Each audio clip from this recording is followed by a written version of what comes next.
Hello everyone, कैसे हो सभी। आई होप सभी अच्छे होंगे। तो लास्ट के लेक्चर में हमने टाइप्स ऑफ वेक्टर देखा था लेक्चर 2 में। तो वेक्टर 1 में हमने बेसिक वेक्टर के बारे में सीखा था कि वेक्टर्स क्या होते हैं, एंगल्स कैसे निकाला जाता है दो वेक्टर्स के बीच।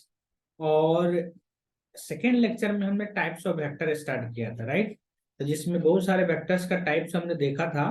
जिसमें हमारा मोस्ट इम्पोर्टेंट जो था unit vectors, right. Unit vector देखा था हमने, प्लेन वेक्टर, कोप्लेनर वेक्टर देखे थे, पैरेलल एंटी पैरेलल वेक्टर देखे थे, और कुछ टाइप्स हमने देखा था, राइट। तो आज के हम इस लेक्चर में जो टाइप्स ऑफ वेक्टर बचे हुए हैं उसको कवर करेंगे और आगे प्रोसीड करेंगे कि वेक्टर्स को जोड़ते कैसे हैं, राइट। वेक्टर को एनालिटिकल और मैथमेटिकल मेथड्स क्या है इनको जोड़ने का।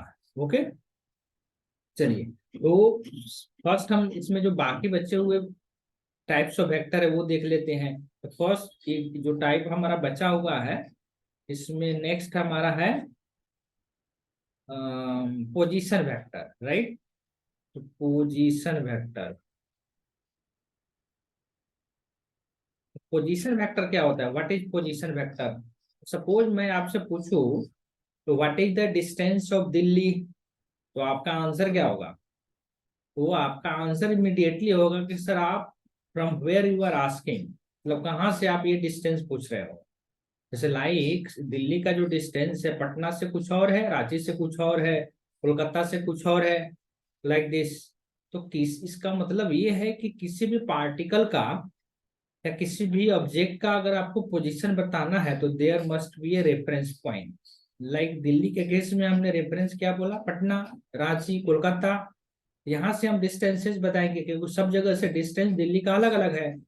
सेम चीज पोजीशन वेक्टर के साथ भी है, राइट। तो किसी भी ऑब्जेक्ट का पोजीशन वेक्टर बताना है तो there must be a reference point. Okay, तो पोजीशन वेक्टर को डिफाइन कैसे करते हैं। तो रेफरेंस पॉइंट से जिस भी पॉइंट का आपको लोकेशन बताना है एक लाइन ड्रॉ करते हैं। ये लाइन जो रेफरेंस पॉइंट से जिस पॉइंट के बारे में आप बताना चाहते हैं, ये जो लाइन होता है डायरेक्टेड लाइन सेगमेंट, इसी को हम बोलते हैं position vector of point with respect to the reference point, right. तो अगर मैं इसको डिफाइन करूं सिंपल लैंग्वेज में तो क्या लिख सकते हैं, it is a it is a directed line segment, directed line segment from reference point, from reference point to the given point। Okay, तो जिस गिवन पॉइंट मतलब जिस भी पॉइंट का आपको पोजीशन बताना है उसको हमने गिवन पॉइंट बोला। रेफरेंस पॉइंट जिसका लोकेशन हमको ऑलरेडी पता है, राइट। इसका मतलब क्या है डेफिनेशन का, suppose this is our x axis, this is y axis. इस फिलहाल में फॉर ए मोमेंट मैं ओरिजिन को रेफरेंस पॉइंट ले रहा हूं। लेटर ऑन हम देखेंगे कि रेफरेंस पॉइंट ओरिजिन के अलावा दूसरे भी पॉइंट हो सकते हैं, पर उसे जो कॉन्सेप्ट है वो नहीं चेंज होने वाला है, राइट। तो suppose this is our reference point, और for a moment this suppose this is origin. एक पॉइंट यहाँ पे ए है जिसके लोकेशन इन जनरल में देखूं तो एक्स कॉमा वाई दे रखा है, एक्स कॉमा वाई। अब इस पॉइंट ए का पोजीशन वेक्टर मुझे बताना है, इस पॉइंट ए का पोजीशन वेक्टर बताना है। तो डेफिनेशन क्या है कि डायरेक्टेड लाइन सेगमेंट, एक लाइन ड्रॉ करते हैं from given point two the sorry from reference point two the given point. ये जो पॉइंट ओरिजिन है इसको हम क्या बोलते हैं, reference point. This is our reference point. Okay, this is our reference point, this is the lecture number 3 of vector, lecture number 3 of vector। Okay, तो this is the reference point. अब reference point से हमने ए point का location अगर बताना था, position बताना था, तो इस रेफरेंस पॉइंट से ए पॉइंट की तरफ हमने एक लाइन ड्रॉ किया, एक पोजीशन वेक्टर ड्रॉ किया, राइट। एक स्ट्रेट लाइन ड्रॉ किया।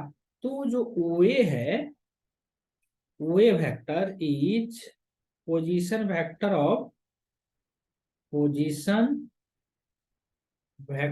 Of A with respect to O. O के रेस्पेक्ट में जो ए का पोजीशन वेक्टर है वही हमारा ओ ए है, राइट। इस ओ ए वेक्टर को लिखना है, जैसे दिल्ली का डिस्टेंस हम लिखते थे पटना से, जितना किलोमीटर डिस्टेंस है वही लिखा हमने, रेफरेंस हमने मान लिया पटना को। तो ए का जो पोजीशन है, ए का पोजीशन का मतलब है जब मैं एक्स में एक्स लेंथ जाऊंगा और वाई में वाई लेंथ जाऊंगा तो मैं ए पॉइंट पहुंचूंगा। ये वाला लेंथ एक्स है, ये वाला लेंथ वाई है। तो अगर एक्स लेंथ में मैं एक्स जाऊं और वाई में वाई जाऊं तो मैं ए पॉइंट पे पहुंच जाऊंगा। ए पॉइंट को अगर वेक्टर के फॉर्म में लिखना हो तो हम कैसे लिखेंगे? लास्ट लेक्चर में हमने लेक्चर 2 में यूनिट वेक्टर्स के बारे में पढ़ा था और यूनिट वेक्टर्स की यूजेज क्या है उस वो भी समझा था, राइट। इस लेक्चर में हम उसी यूनिट वेक्टर का यूज करके ए के पोजीशन को लिखेंगे। तो मान लीजिए this is R, this is R. इस आर को कैसे लिखते हैं? Position vector of A, position R means O A vector की बात कर रहे हैं हम, जैसे ओ ए को हमने आर मान लिया, ओके। तो position vector of A minus, जिसको आप रेफरेंस ले रहे हैं उसको क्या करना है? सब्सट्रैक्ट करना है। जैसे पटना से हमने रेफरेंस, पटना को रेफरेंस लिया तो पटना से दिल्ली वाला, रांची को अगर रेफरेंस लेंगे तो रांची से दिल्ली का, ओके। तो जिसको भी रेफरेंस लेना है उसको आपको सब्सट्रैक्ट करना है। समझ में आ रहा है? जैसे हमने यहाँ पे ओ को रेफरेंस लिया तो ओ को सब्सट्रैक्ट करेंगे। तो position vector of A minus of position vector of O, minus of position vector of, okay. तो इस ओ ए या आर को आप कैसे लिखेंगे? तब इस ए को अगर वेक्टर के फॉर्म में लिखना है तो हमने यूनिट वेक्टर के बारे में पढ़ा है, यूनिट वेक्टर के यूजेज क्या है।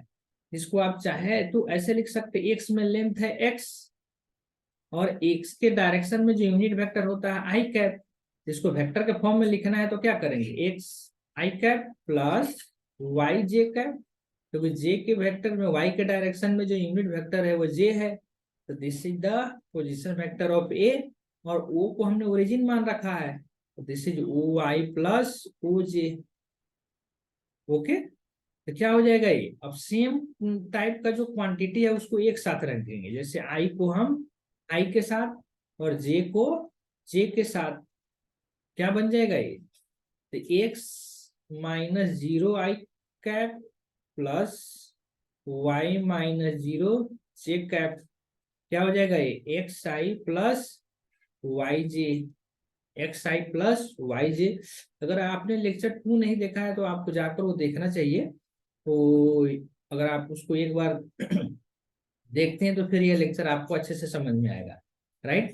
क्योंकि यहाँ पे मैं यूनिट वेक्टर का यूज कर रहा हूँ, यूनिट वेक्टर के बारे में हमने लेक्चर 2 में बताया है, ओके। और एग्जांपल लेते हैं फिर ट्राई करते हैं समझने का।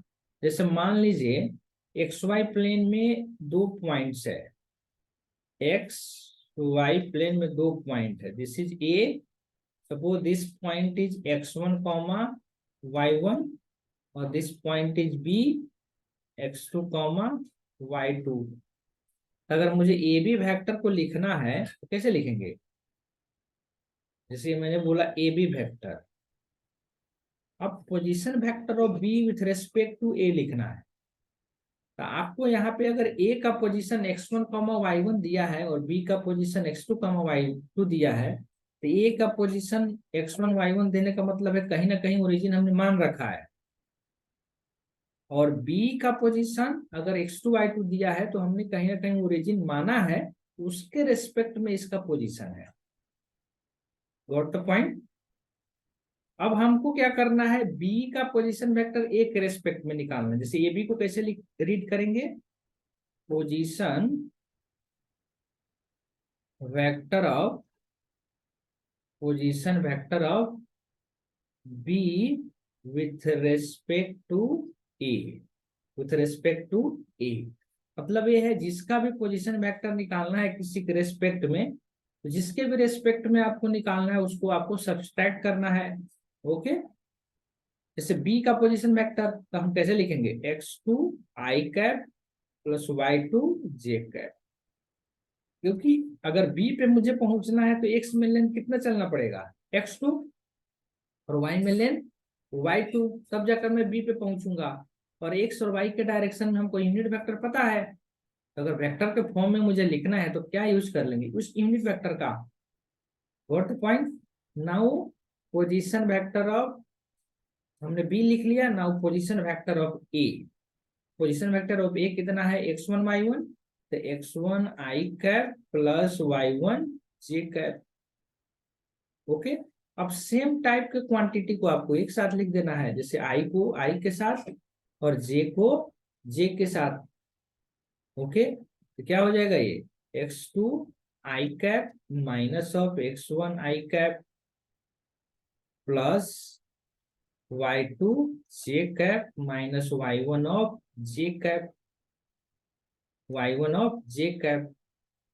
ओके, क्या बन जाएगा, x2 minus x1 I cap plus y2 minus y1 J cap.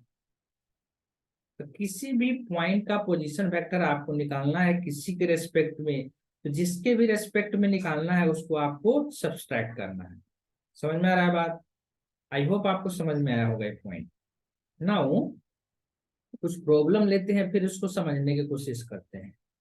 हम बोल क्या रहे हैं, find position vector of, find position vector of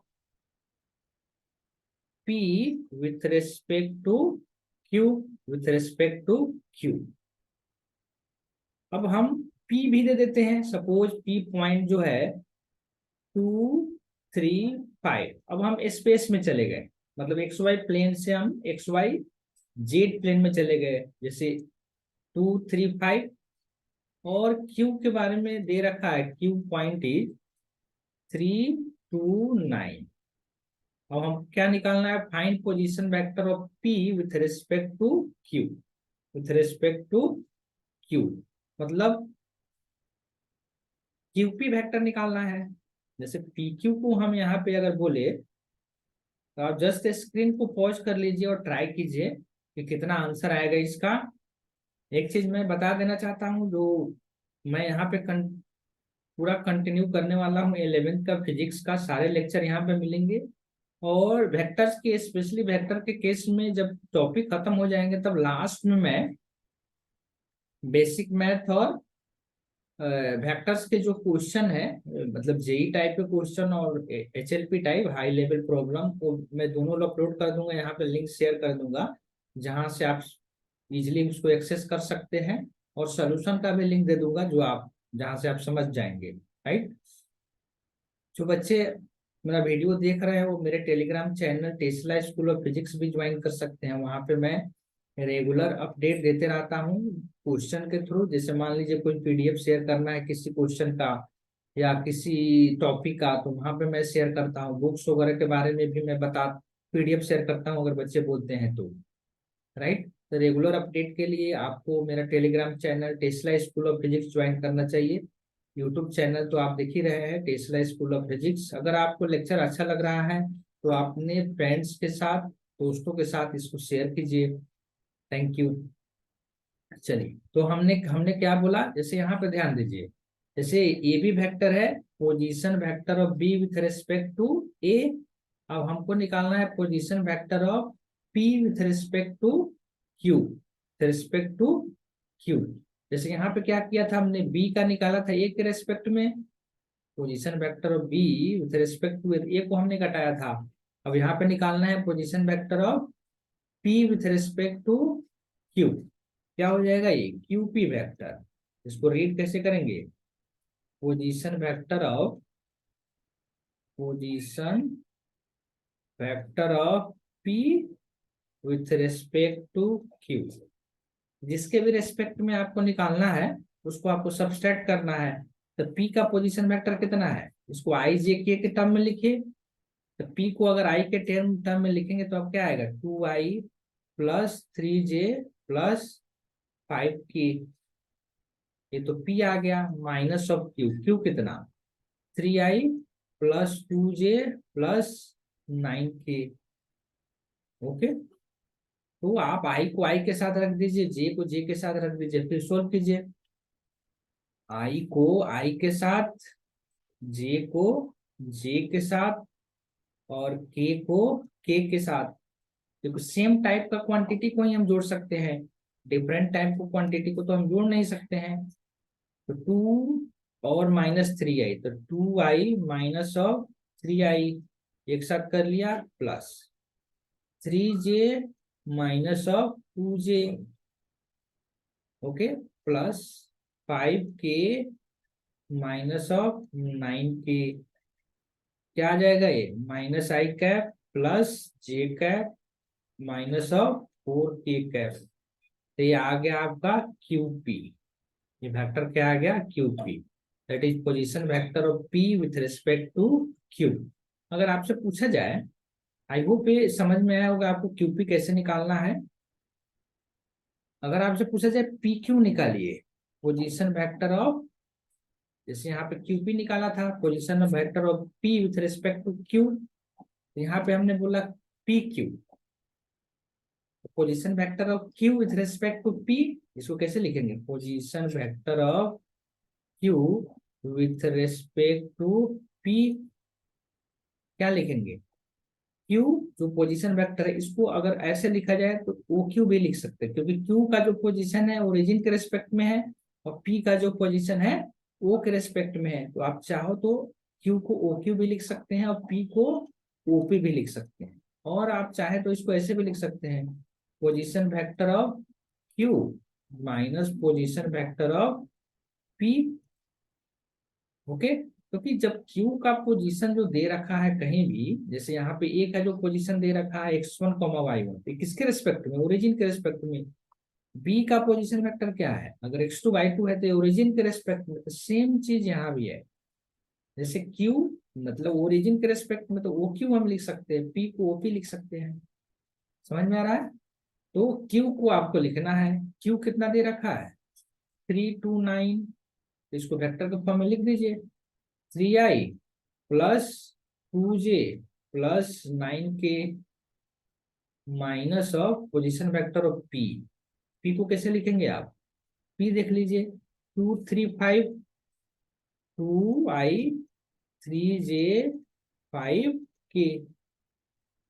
okay, कितना आ जाएगा ये, तो आई को आई के साथ रख देते हैं, जे को जे के साथ, और के को के के साथ, plus 2j -3j, sorry this is I, plus 9k minus of 5k। कितना आ जाएगा आपका, तो ये हो जाएगा i cap minus of j cap plus of 4k cap. इसको आप ऐसा भी लिख सकते हैं, -of -i cap plus j cap -4k cap. क्या सेम है, रिजल्ट सेम मिलेगा क्या मुझे, सेम मिलेगा। अब यहाँ पे ध्यान दीजिए, -i plus J -4k, -i plus J -4k, ये QP वेक्टर है। ये क्या है, QP वेक्टर है। तो क्या आ जाएगा ये, PQ। PQ कितना आ जाएगा ये, तो PQ will be minus of QP, minus of QP। इसका मतलब ये है, अगर PQ का डायरेक्शन सपोज ये है, दिस इज PQ, तो ये क्या है आपका QP। तो दोनों की वैल्यू तो सेम है, दोनों की वैल्यू सेम है, बट जो डायरेक्शन है वो अपोजिट है, बट जो डायरेक्शन है वो अपोजिट है। इस टाइप के वेक्टर को क्या बोलते हैं, दो वेक्टर मान लीजिए, एक ऐसे है दूसरा वेक्टर ऐसे है। एक वेक्टर को हमने बोला, suppose this is vector A और दिस इज वेक्टर बी, तो उन पेन का लेंथ तो वही है, वेक्टर की वैल्यू सेम है, बट डायरेक्शन अपोजिट है, तो ऐसे वेक्टर को हम क्या बोलते हैं, नेगेटिव वेक्टर। मतलब PQ और QP जो है एक दूसरे के नेगेटिव वेक्टर है क्या, बोल सकते हैं हम। ठीक है, so PQ and QP is negative vector। Negative vector with respect to each other, तो एक दूसरे के रिस्पेक्ट में वो क्या है, नेगेटिव वेक्टर है। What the point? ओके। तो हमने क्या देखा कि पोजीशन वेक्टर क्या होता है, पोजीशन वेक्टर को एक के पोजीशन वेक्टर को दूसरे के पोजीशन वेक्टर से कैसे निकालते हैं, और यूनिट वेक्टर के यूजेज भी आपने देखा। ओके। अब हम नेक्स्ट टॉपिक जो स्टार्ट करने वाले हैं, वेक्टर्स एडिशन के लॉज क्या है, वेक्टर को जोड़ने के क्या क्या तरीके हैं। ओके। तो नेक्स्ट हेडिंग आप देंगे laws of vector addition, vector addition, laws of vector. तो वेक्टर को कैसे जोड़ेंगे हम, राइट। तो वेक्टर को जोड़ने के कुछ तरीके हैं, जैसे मैथमेटिकली भी हम जोड़ेंगे और एनालिटिकली भी जोड़ेंगे, राइट। कुछ मेथड्स है, इसको हम देखते हैं पहले। पहला जो है आपका triangle law of vector addition, triangle law of vector addition, triangle law of vector addition.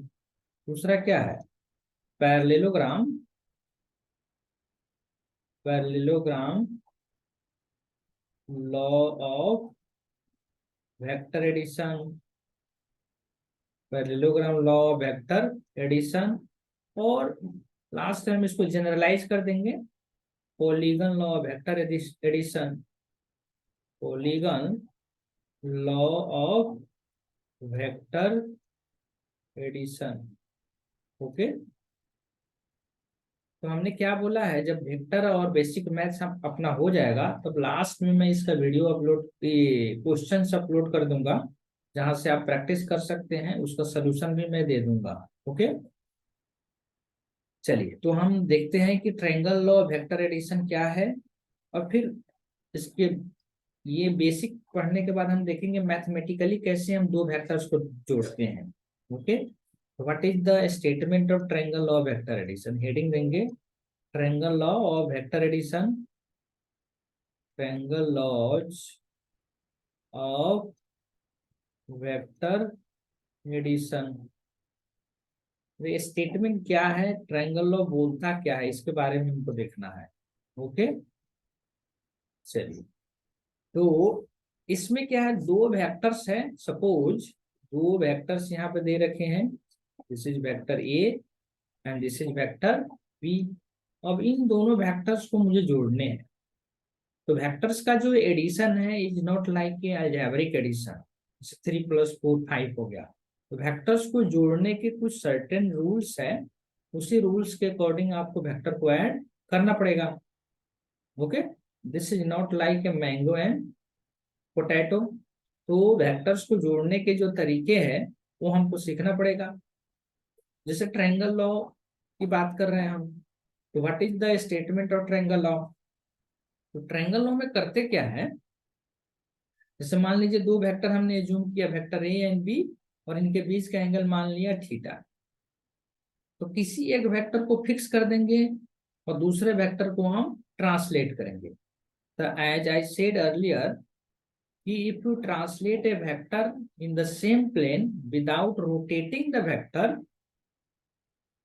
then the direction and magnitude of vector will not change. Like ये पेन है, इस पेन को मैं बिना रोटेशन का ट्रांसलेट कराता हूं, इससे इसका डायरेक्शन और मैग्नीट्यूड चेंज नहीं होगा, डायरेक्शन और मैग्नीट्यूड एज इट इज रहेगा, राइट। ये लास्ट लेक्चर में ये सब चीजें हमने देखा है। जैसे मान लीजिए एक वेक्टर है, यहाँ पे कुछ एंगल बना रहा है थीटा, ये वेक्टर है। अब इसको मैं आगे ट्रांसलेट कर रहा हूँ, जैसे ही मैंने ट्रांसलेट किया without any rotation of vector, ऐसा करने से वेक्टर का डायरेक्शन और मैग्नीट्यूड चेंज नहीं हुआ। इसका मतलब ये है कि किसी भी वेक्टर को मैं सेम प्लेन में विदाउट एनी रोटेशन ट्रांसलेट कर सकता हूं, इससे उनका डायरेक्शन और मैग्नीट्यूड चेंज नहीं होता है। तो यहाँ पे क्या करना है, ए और बी को जोड़ना है। तो मान लीजिए ए को फिक्स कर दिया और बी को ट्रांसलेट कर रहे हैं। ट्रांसलेट करके हमने क्या किया, तो बोथ आर इक्विवेलेंट, ये बी था हमारा और ये हमारा ये था। और बी को हमने ट्रांसलेट करके यहाँ पे लाया, ये भी वेक्टर बी ही है, this is also a B vector, क्योंकि ये एंगल हमने चेंज नहीं किया, दिस इज एंगल थीटा। अब क्या करेंगे, जिस वेक्टर को हमने शिफ्ट नहीं किया है, ट्रांसलेट नहीं किया है, जैसे ये वेक्टर को, इसका टेल देखना है आपको, ओके। और जिस वेक्टर को हमने शिफ्ट किया है उसका हेड देखना है, और दोनों को मिलाना है। तो टेल किसका देखा हमने, जिस वेक्टर को शिफ्ट नहीं किया था, और हेड जिस वेक्टर को हमने शिफ्ट किया, और दोनों, एक जिसको शिफ्ट नहीं किया उसका टेल, और जिसको शिफ्ट किया उसका हेड पकड़ा, और दोनों को मिला दिया। तो ये रिजल्टेंट जो टेल टू हेड होगा, टेल टू हेड जो लाइन है, जो वेक्टर है, वही हमारा रिजल्टेंट होगा, ओके, वही हमारा रिजल्टेंट होगा। आप ये काम ऐसे भी कर सकते हैं, तो आर क्या हो जाएगा यहाँ से एक बार, आर को आप लिखेंगे vector A plus vector B, R is equal to vector A plus vector B, got. अगर आप चाहते हैं कि नहीं सर मैं ए को नहीं, बी को ट्रांसलेट नहीं करके ए को ट्रांसलेट करो, तो क्या रिजल्ट पे कोई फर्क पड़ेगा? कोई फर्क नहीं पड़ेगा रिजल्ट पे। जैसे थीटा एंगल है, हमने ए को ट्रांसलेट करके यहाँ लाया, this is also A vector A, okay. अब जिसको शिफ्ट नहीं किया था उसका टेल, और जिसको शिफ्ट किया उसका हेड, शिफ्ट किया था ये वेक्टर को, इसका हेड ले लिया, और बी को शिफ्ट नहीं किया था, इसका टेल ले लिया, तो दोनों को मिलाया तो क्या मिला मुझे, आर। तो this R is also A plus B, okay.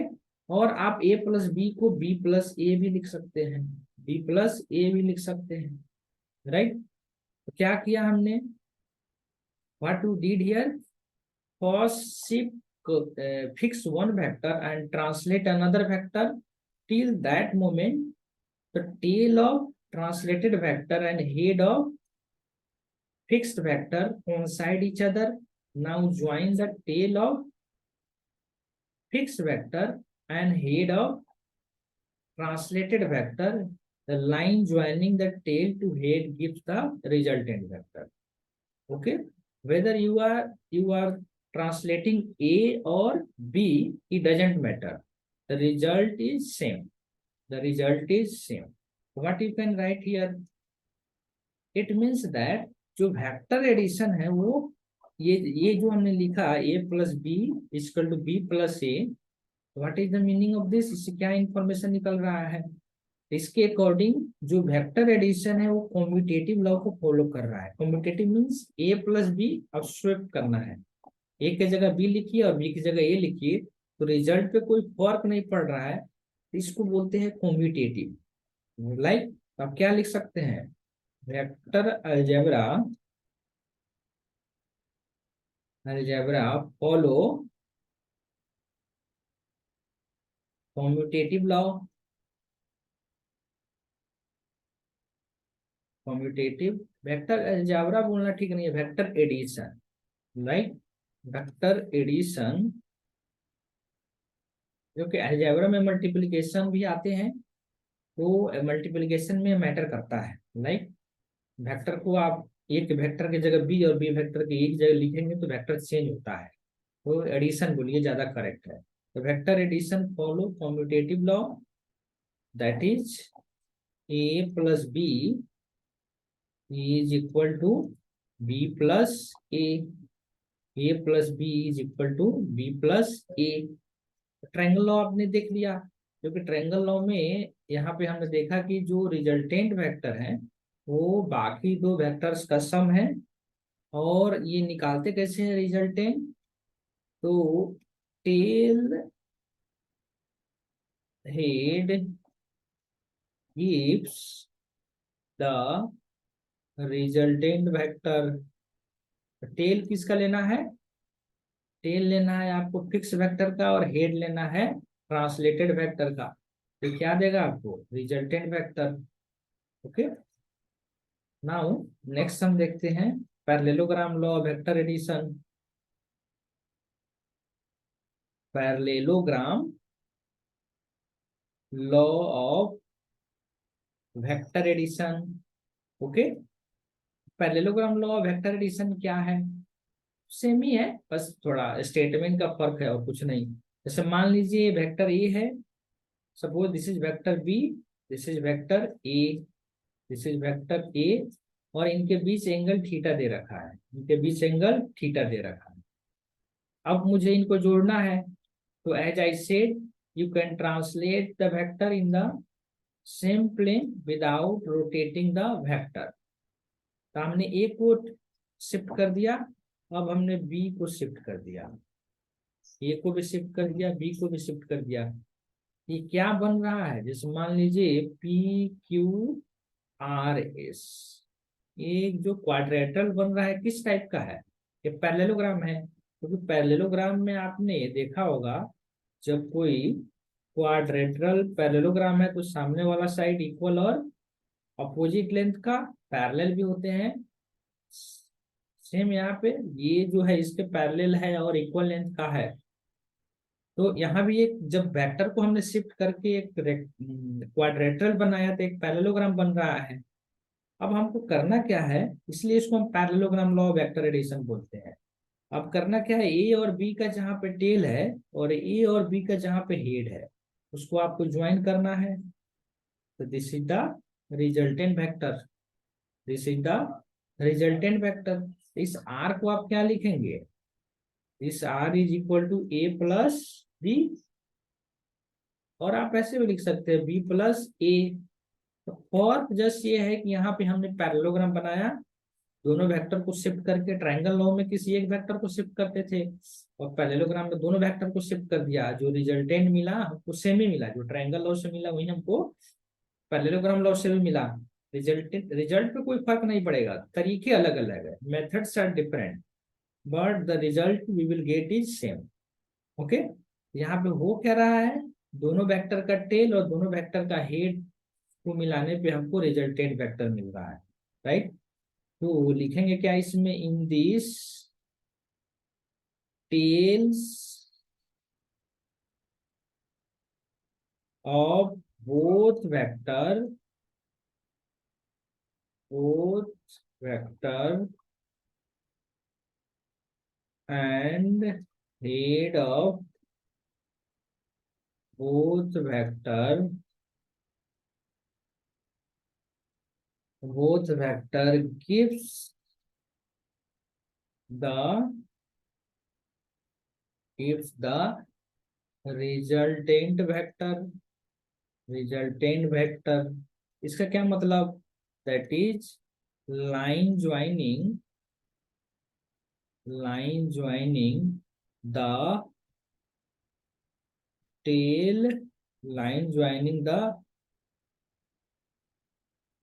line joining the tail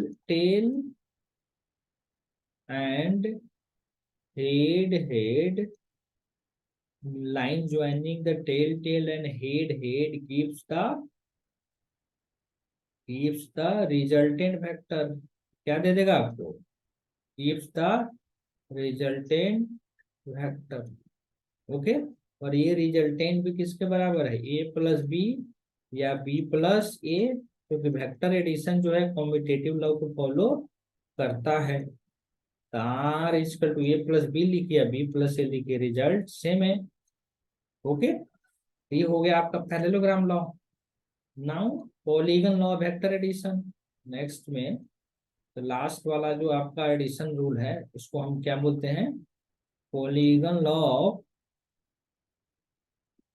polygon law of vector addition, polygon law vector addition. Polygon का क्या मतलब हुआ, जिसमें नंबर ऑफ साइड बहुत हो, 2 3 4 5 कुछ भी हो सकते हैं। ये स्टेटमेंट क्या है, तो पॉलीगन नॉर्म में इन नंबर्स ऑफ साइड होंगे या इन नंबर्स ऑफ वेक्टर होंगे, उसको हम जोड़ेंगे।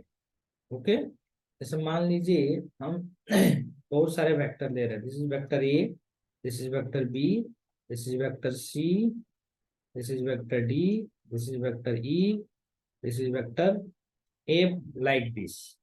तो इन सारे वेक्टर को ऐड करके मुझे रिजल्ट चाहिए, इन सारे वेक्टर को ऐड करके मुझे रिजल्ट चाहिए। कैसे आएगा ये? तो ट्रायंगल लॉ और पैरेललोग्राम लॉ का ही हेल्प लेंगे, पेयर बनाएंगे दो दो वेक्टर का, फिर उसका रिजल्ट निकालने की कोशिश करेंगे। तो देखते हैं। जैसे मान लीजिए वेक्टर ए और वेक्टर बी ले लिया, फर्स्ट वेक्टर का टेल ले लिया और सेकंड वेक्टर का हेड ले लिया, तो ये रिजल्ट जो हमने आर बनाया, tail of first vector head और सेकंड वेक्टर को, तो ये मान लीजिए R1 है, तो R1 किसके बराबर होगा? ए प्लस बी के। तो R1 वेक्टर होगा ए प्लस बी के। फिर क्या करेंगे? ये हमारा हो गया R1। Okay, this is C, this is B, now E और A, this is E and this is A. Okay, अब इसको ज्वाइन करना है मुझे, अब नाउ इसका रिजल्टेंट निकालना है। तो R1 और C को देखिए, R1 और C को मिलाएंगे तो मुझे यही वेक्टर मिलेगा। Suppose this is R2 vector, और ये R2 किसके बराबर होगा? R2 is R1 plus C। R1 कितना? This is A plus B plus of C। Okay, just pair बनाते जाना है आपको। अब क्या हो जाएगा? This is R2, this is B, this is E और दिस इज A। ओके, फिर क्या करना है? R2 और D को ज्वाइन करना है, this is R2 and D। Suppose this is R3 vector, ये R3 किसके बराबर होगा? R2 प्लस D के बराबर। R2 किसके बराबर है? A plus B plus C plus D के बराबर। ओके, तो ये R3 हो गया आपका। अब R3 E और F बच गया, R3 E और F बच गया, तो this is R3, this is E और दिस इज F। अब क्या करना है? अब आप R3 और E को ज्वाइन कीजिए। R3 का टेल ले लिया और E का हेड ले लिया, तो दिस इज सपोज R4। तो ये R4 किसके बराबर? तो R4 vector is equal to R3 plus E। R3 किसके बराबर था? This is A plus B plus C plus D plus E। Okay, R4 आ गया। अब देखिए, दिस इज R4, सॉरी, और दिस इज F। इस R4 वेक्टर का क्या ले लेंगे आप? टेल, दिस इज R4, और इसको हमने ज्वाइन कर दिया, किसको? F के हेड को। This is the resultant vector. The resultant कितना आया? R4 plus of F। R4 कितना? सारे वेक्टर का सम है। R4 is A plus B plus C plus D plus E plus F। Okay, सारे वेक्टर का सम है। तो फाइनली रिजल्ट ये है कि बहुत सारे वेक्टर दे रखा हो, सबका रिजल्टेंट कैसे निकालते हैं हम? पहले वेक्टर का टेल ले लेना है और लास्ट वेक्टर का हेड ले लेना है। पहले वेक्टर का टेल और लास्ट वेक्टर का हेड। जैसे मान लीजिए बहुत सारे वेक्टर्स है, ए बी सी डी, इस टाइप से बहुत सारे वेक्टर है, तो इनका रिजल्टेंट हम कैसे निकालेंगे? तो पहले वेक्टर का जो स्टार्टिंग वाला वेक्टर है उसका टेल ले लिया और लास्ट वेक्टर का हेड ले लिया, तो उसको मिला दिया। सबका क्या मिलेगा? मुझे सबका रिजल्टेंट मिलेगा। तो पहले का टेल और लास्ट का हेड को मिलाएंगे तो मुझे रिजल्टेंट वेक्टर मिलेगा। इस आर को यहाँ पे क्या लिख सकते हैं आप? A plus B plus C plus D. What the point? तो ये रूल्स होते हैं वेक्टर्स को ऐड करने के, वेक्टर्स को ऐड करने के। जैसे हम ट्रायंगल लॉ के हेल्प से ऐड कर सकते हैं, पॉलीगन लॉ का यूज करते हुए भी हम ऐड कर सकते हैं, और पैरेललोग्राम लॉ का भी यूज करते हुए हम वेक्टर को ऐड कर सकते हैं। आई होप ये समझ में आया होगा आपको वेक्टर को कैसे ऐड करते हैं। इसमें लास्ट में एक छोटा सा पॉइंट रह जाता है, उसको मैं देख लेता हूँ। जैसे एसोसिएटिव लॉ क्या होता है vector addition? Associative law of vector addition, मतलब एसोसिएटिव का जो लॉ है वो वेक्टर इसको फॉलो करता है। तो इसका क्या मतलब है, मान लीजिए तीन वेक्टर्स है, suppose vector A, this is vector, थोड़ा बड़ा ले लेते हैं आपको समझ में आएगा। Suppose this is vector A, this is vector B, this is vector C. अब इन तीनों को जोड़ना है, इन तीनों को जोड़ना है। तो मैं पेयर बनाऊंगा यहाँ पे। पेयर बनाने का क्या मतलब, ए और बी को पहले जोड़ दिया, ए और बी को हमने पहले जोड़ दिया, फिर ये मान लीजिए R1 है, ये R1 है, तो इसका टेल ले लिया और इसका हेड ले लिया। ये क्या है, आर वेक्टर, ये क्या है, आर वेक्टर। तो इस आर वेक्टर को आप क्या लिखेंगे, R1 plus of C. R1 किसके बराबर, ए प्लस बी के बराबर। पहले क्या करना है, ए प्लस बी को जोड़ना है, फिर सी को जोड़ना है, फिर सी को जोड़ना है, तो आपको रिजल्टेंट आ गया। अब मैं क्या बोल रहा हूं, जैसे ए और बी को हमने जोड़ा, और अब हम बी और सी को जोड़ते हैं और देखते हैं रिजल्ट सेम आता है या डिफरेंट आता है। जैसे बी और सी को जोड़ेंगे तो रिजल्ट हमको यही आएगा। Suppose this is R1 vector. अब दो वेक्टर हो गए, एक ए वेक्टर और दूसरा आर वेक्टर। इनको अगर मिलाएंगे तो मुझे क्या मिलेगा, R1 वेक्टर और ए को मिलाएंगे तो आर मिलेगा। तो ये आर किसके बराबर है, ए प्लस R1।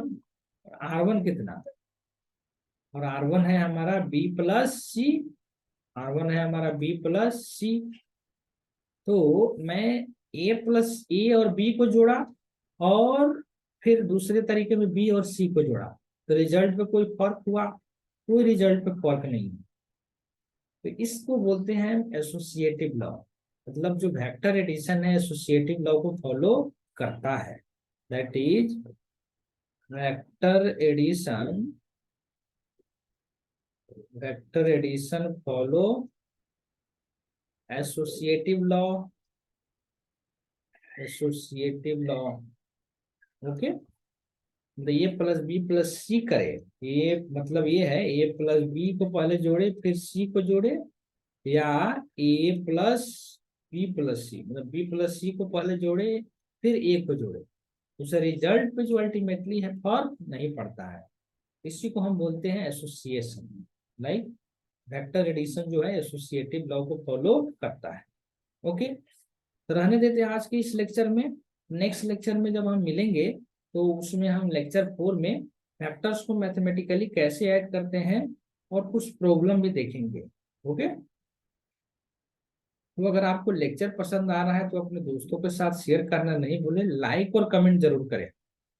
ओके, अब मैं एक्सपेक्ट करता हूँ आप लाइक और कमेंट जरूर करेंगे। तब तक के लिए मिलते हैं नेक्स्ट लेक्चर में। Okay, thank you very much for watching this video.